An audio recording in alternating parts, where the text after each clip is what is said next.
Hello student, welcome back to my YouTube channel Student Study Point, and I hope that you all are fine. So let's move on to a new topic which is to be just discussed today. So let's start.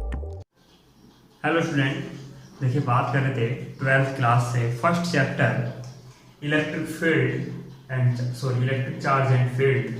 तो देखिए जो topic चल रहा था वो चल रहा था कोशेस लॉ, जो उसके एप्लीकेशन हैं उनके बारे में हम बात कर रहे थे। अभी तक हम 4 एप्लीकेशन के बारे में बात कर चुके हैं। ठीक है, सबसे पहले हमने किया था जो हमारे पास एक स्फीयर होता है उसके बारे में। ठीक है, उसके बाद हमने एक स्फेरिकल सेल के बारे में बात की। उसके बाद हमने बात की थी फर्स्ट बात की थी हमने गॉस लॉ से कूलॉम लॉ निकालना। ठीक है, सेकंड एक स्फेरिकल सेल, थर्ड एक कंडक्टिव स्फीयर और एक फोर्थ इंसुलेटिंग स्फीयर।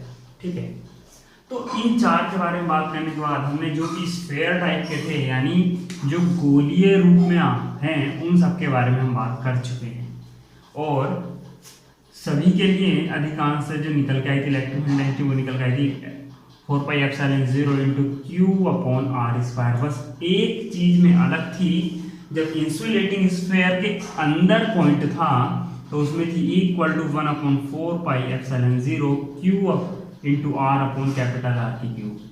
जहाँ ये स्मॉल r वो दूरी है जहाँ पॉइंट स्थित है, और ये यानी गॉसियन सरफेस की रेडियस है, और ये उस इंसुलेटिंग जो स्फीयर है यानी जो कुचालक गोला है उसकी रेडियस है। ठीक है, तो आज हम बात करने वाले हैं नई चीज के बारे में जो है 5th एप्लीकेशन आपका। और एप्लीकेशन क्या है कि हमें विद्युत क्षेत्र की तीव्रता निकालनी है। किसके कारण निकालनी है? एक अनंत लंबाई के आवेशित तार के कारण। अनंत लंबाई के आवेशित तार के कारण देखिए 2 मतलब है। एक तो कि कोई तार इतना लंबा है जिसकी लंबाई का कोई अंदाजा नहीं। ठीक है, और यहाँ हम इस चीज को इस रूप में भी जान सकते हैं कि कोई एक, अगर मैं कहूँ ये एक तार है और इस तार से कोई इस दूरी पर यहाँ इस तरीके से कोई बिंदु है, उस पर विद्युत क्षेत्र की तीव्रता निकालनी है। तो इस लेंथ की तुलना में यानी इस तार की लंबाई की तुलना में जो दूरी है ये बहुत छोटी है।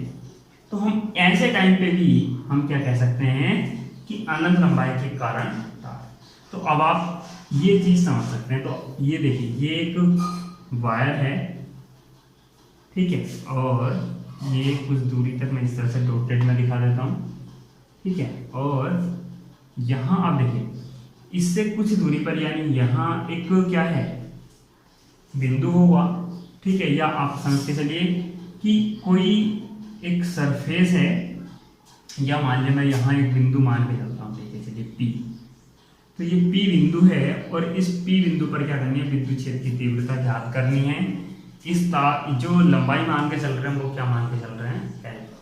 ठीक है, तो यानी इस तार की लंबाई का भी कोई अंदाजा नहीं है। अब देखिए, तो अब यहाँ क्या करना है? अब हमें इस बिंदु पर जब हमें क्या निकालना है? विद्युत क्षेत्र की तीव्रता निकालनी है। तो सबसे पहले मैंने आपको 3 स्टेप बताए थे।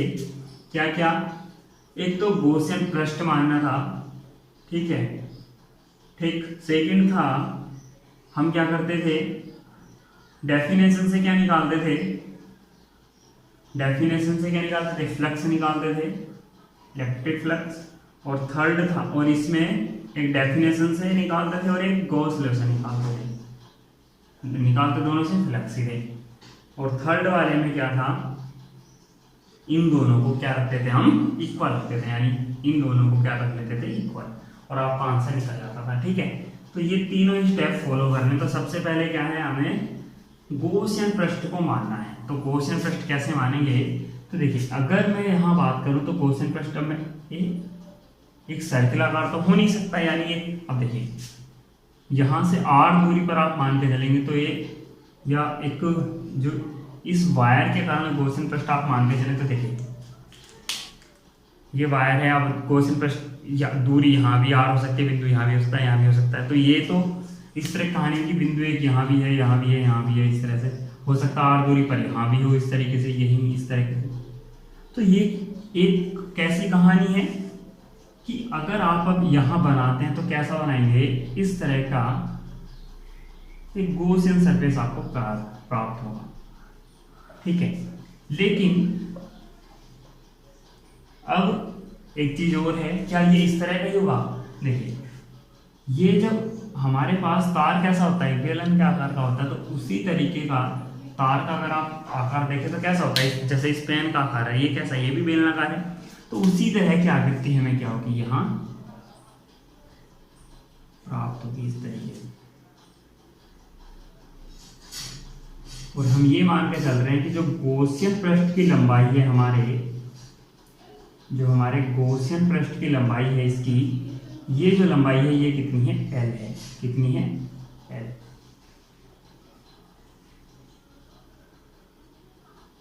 ठीक है। अब और ये कितनी दूरी है,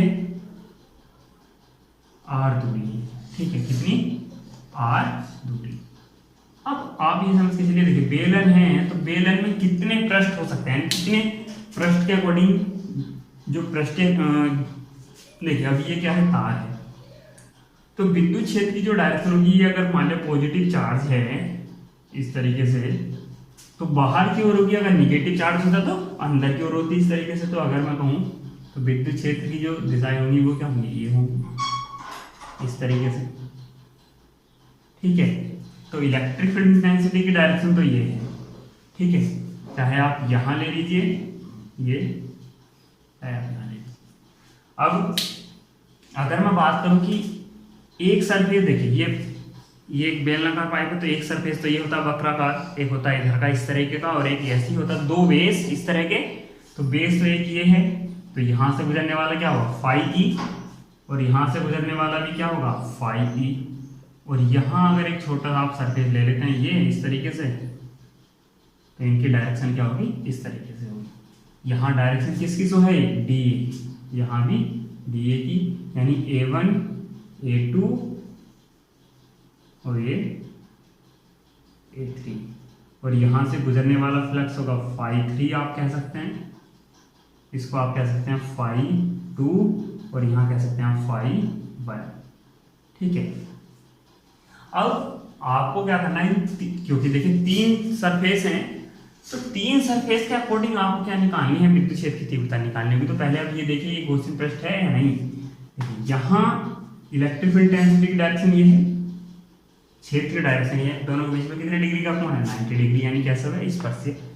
और यहाँ अगर ये क्या है, क्षेत्र है, तो इस पर लंबवत क्या है, विद्युत क्षेत्र की तीव्रता, तो कितने डिग्री का कोण बना, 90, यानी लंबवत है, यानी हमारे पास ये गॉसियन पृष्ठ की कंडीशंस को फिल करता है। तो इसका मतलब ये जो हमने सरफेस माना है हमारा सही है। अब सेकंड स्टेप में आते हैं, और सेकंड स्टेप में क्या है वो देखते हैं कि सेकंड स्टेप में सबसे पहले हम परिभाषा से निकाल देते हैं, उसी की बात करते हैं। तो क्या आ जाएगा, देखिए सेकंड स्टेप का एक भाग है, तो हम निकाल रहे हैं डेफिनेशन से पहले। तो डेफिनेशन से आप निकालेंगे तो कितने तरीके से निकालेंगे, देखिए टोटल जो फाई निकल के आएगा वो क्या निकलेगा, phi 1 plus phi 2 plus phi 3, ठीक है। फाई 1 के लिए निकालेंगे तो देखिए यहाँ कोण कितने का है, 90, तो E D A cos 90, phi 2 E D A cos 90, तो यहाँ आप इस तरह से कर सकते हैं, प्लस थर्ड वाला जो है ई डी ए, इंटीग्रेट अगर आप करते हैं, इंटीग्रेट तो आप अगर साइन लगाना चाहें तो लगा लें, 3 और कोस 0 डिग्री। यहाँ क्योंकि क्या है, क्षेत्र की जिस दिशा में क्षेत्र की डायरेक्शन उसी दिशा में विद्युत क्षेत्र की दिशा है, तो ये क्या होगी 0। अब ये वैल्यू 0, सेकंड वाले की 0, और यहाँ क्या हो जाएगा ई और DA3। इस DA3 का मतलब क्या है, जो ये वक्र पृष्ठ जो होता है बेलन का, उससे मतलब है। तो कितना आ जाएगा, E इंटू 2πRL, यही होता है। तो ये क्या निकल के आया, फाई ई निकल के आया, किससे, डेफिनेशन से, ठीक है। अगर मैं बात करूं गॉस प्रमेय से, तो इसका बी पार्ट है, गॉस लॉ से निकालेंगे तो फाई ई इक्वल टू, देखिए इस गॉसियन पृष्ठ के जो गॉसियन पृष्ठ है इसके अंदर समाहित कुल आवेश, तो 1/ε0 तो आना ही आना है, इनटू कुल आवेश कैसे निकालेंगे, देखिए हमें पता है एकांक लंबाई पर आवेश कितना होता है लैम्डा, ठीक है, और जो हमारे पास लंबाई कितनी है इस गॉसियन पृष्ठ की कितनी मानी है L, तो कुल आवेश कितना हो गया इसके अंदर L इंटू लैम्डा। यानी अगर आप मान के चलिए ये जो L है छोटे छोटे भागों में हो L1 प्लस L2, इस पर भी लैम्डा हो, इस पर भी लैम्डा हो, इस पर भी लैम्डा हो, ठीक है, तो टोटल जोड़ के कितना आ जाएगा जितने ये पार्ट है। तो उस तरीके से आप इसको एक समझ भी सकते हैं कि यदि कुल लंबाई L है और इसके एकांक भाग पर लैम्डा आवेश है तो टोटल पर कितना आ जाएगा लैम्डा इंटू L, ठीक है। अब आप क्या करें, इसको और इसको क्या रख लीजिए बराबर, तो रखेंगे, थर्ड स्टेप आप यूज कर लेते हैं,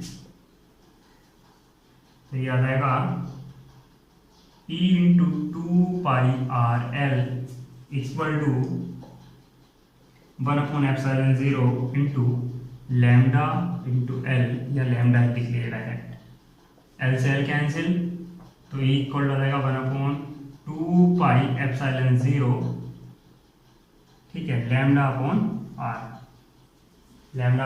R।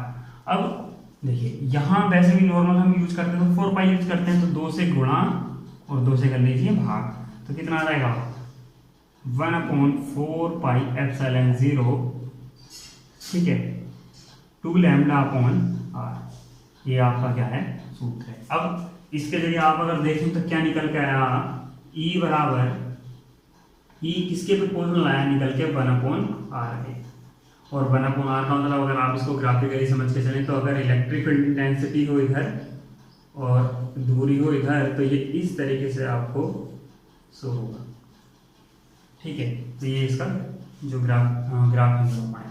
अब ये देखिए ये आपका क्या था, ये आपका एक अनंत लंबाई के आवेशित तार के कारण विद्युत क्षेत्र की तीव्रता है, और आई होप कि आपको समझ में आया। देखिए हर बार 3 ही स्टेप यूज करने, पहले क्वेश्चन प्रश्न मानना है। अब यहाँ 3 सरफेस थे, एक वक्रपृष्ठ था, 2 इसके बेस हैं, तो बेस वाले को हमने बेस वाले जो है हमने इनको 2 भागों में तोड़ लिया, A1 A2 भाग है, और एक जो वक्रपृष्ठ है उसको तीसरा मान लिया है।